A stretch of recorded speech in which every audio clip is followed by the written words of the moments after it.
بسم اللہ الرحمن الرحیم۔ السلام علیکم ورحمۃ اللہ وبرکاتہ۔ مختصر درود شریف اور دیدار مصطفیٰ صلی اللہ علیہ وآلہ وسلم۔ حضرت علامہ امام یوسف بن اسماعیل رحمہ اللہ نے فرمایا کہ ایک مرد ملک شام سے آپ صلی اللہ علیہ وآلہ وسلم کی خدمت میں حاضر ہوا اور عرض کی کہ میرا باپ بوڑھا ہے اور آپ صلی اللہ علیہ وآلہ وسلم کے پیارے دیدار کا پیاسا ہے۔ آپ صلی اللہ علیہ وآلہ وسلم نے فرمایا اپنے والد سے کہنا کہ 7 ہفتے تک یہ درود شریف پڑھے تو وہ مجھے نیند میں دیکھے گا۔ اس کے والد نے ایسا ہی کیا اور آپ صلی اللہ علیہ وآلہ وسلم کا خواب میں دیدار کیا۔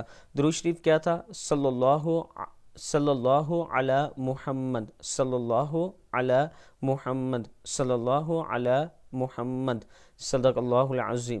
یہ درود شریف پڑھتے رہا کریں، اللہ تعالیٰ کرم فرمائے گا۔ السلام علیکم ورحمۃ اللہ وبرکاتہ۔